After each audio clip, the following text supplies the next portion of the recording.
All right, so we're doing a pack walk. Got Simba here. Heel. Nope. Heel. Simba, heel. Nope. There you go. This is very distracting for him. There you go. Good heel. It's very distracting for him. He's got Luna and Zara up there that you can see. Good job. Let's go, Simba. Wait, you gotta pee? Simba gotta pee. Let him pee. There you go. Simba. Heel. Good heel. Nope. Heel. Just using a little bit of the condition punisher there.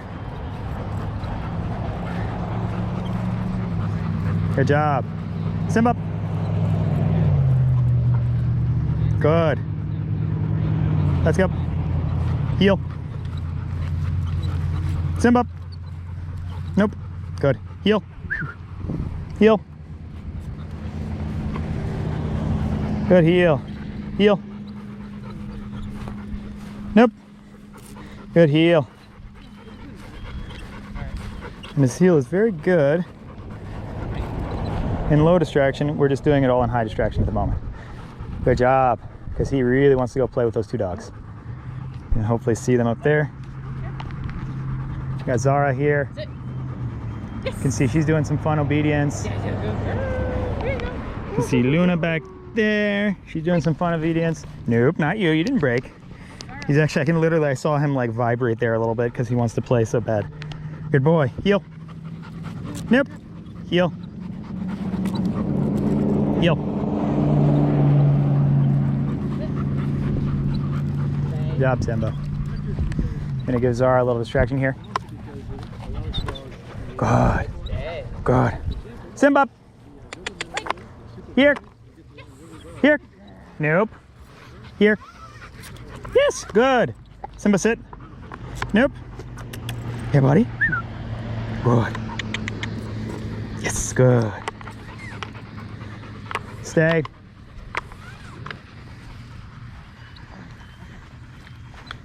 Hear the sounds of Luna and Zara playing over there. Yes. Good job. Break. Good. You can see we've worked a lot on his release command, which is extremely important for all dogs, for them to play. And then also we're working Simba because you can see he's a thick boy, and he does have a little bit of reactivity that we've been able to work with because we work through reactivity, right? Simba, here, here, nope, almost here. Good boy. Good. Simba. Good. Hey, buddy. Simba. Here. Nope. Here. Nope. Here.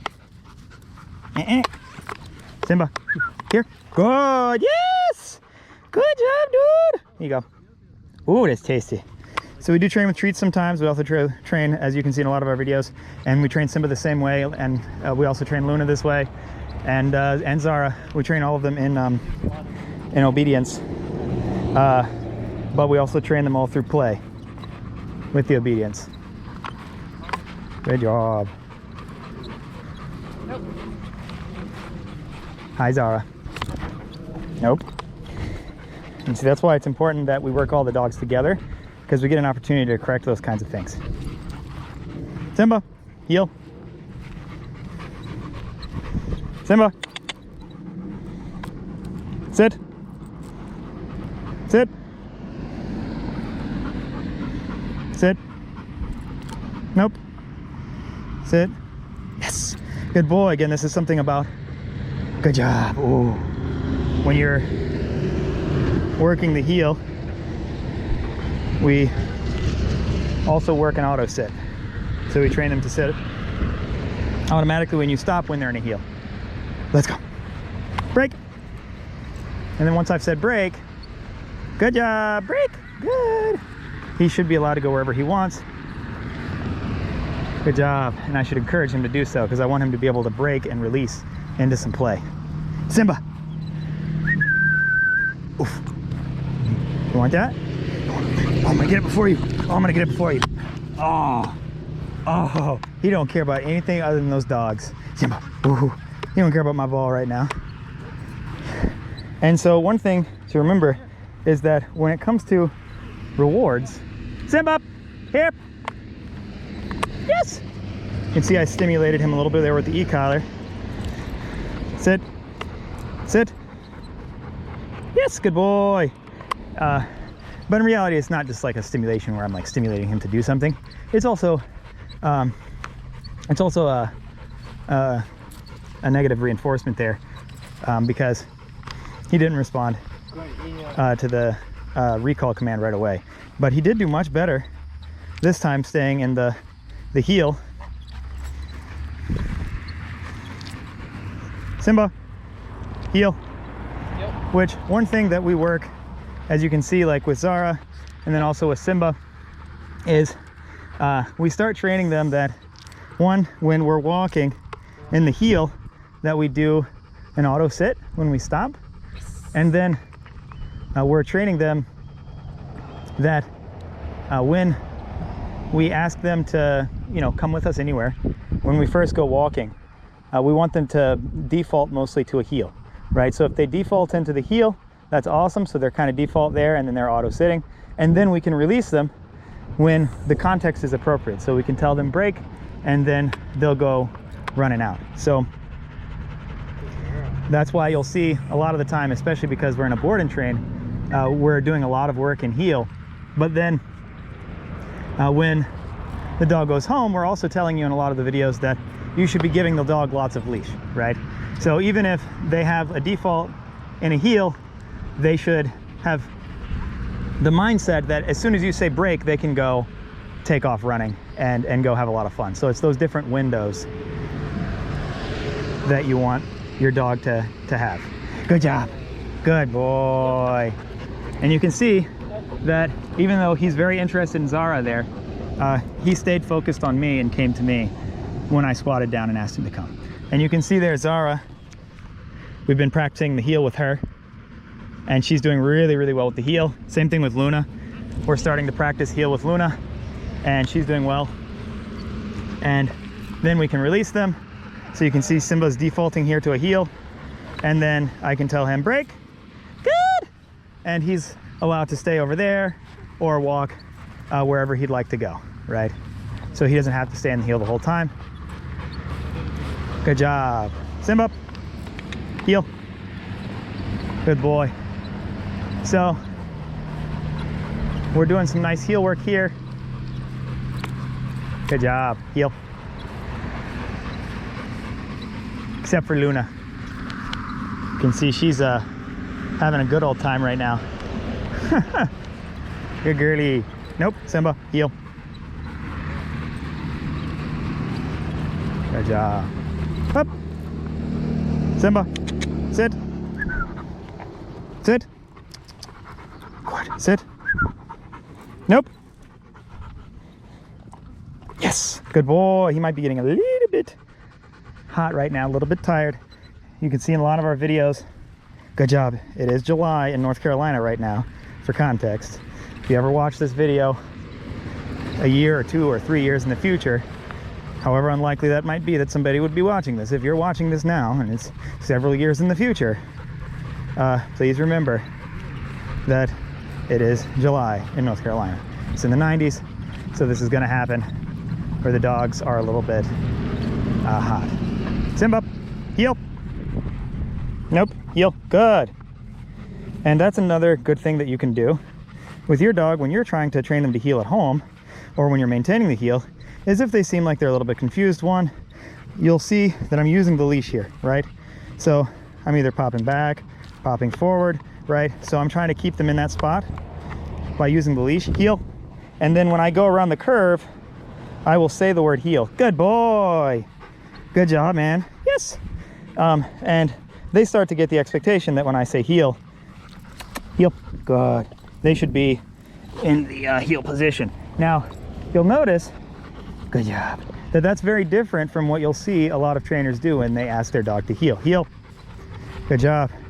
A lot of trainers, when they ask their dog to heel, they will be leading them along with treats like the entire time.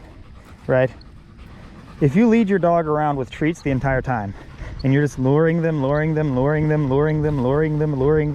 in the heel, you will see, and I promise you this, that it takes forever, unless you have a very easy dog, to get them to heel on command. Now the reason for that is that when you are constantly pushing food down their throat, they will have some confusion about what it is that they're doing, right? And they will then learn to expect food frequently. Now, does that mean that I shouldn't be giving any food rewards? Absolutely not. You should be giving food rewards and prey rewards, and play rewards.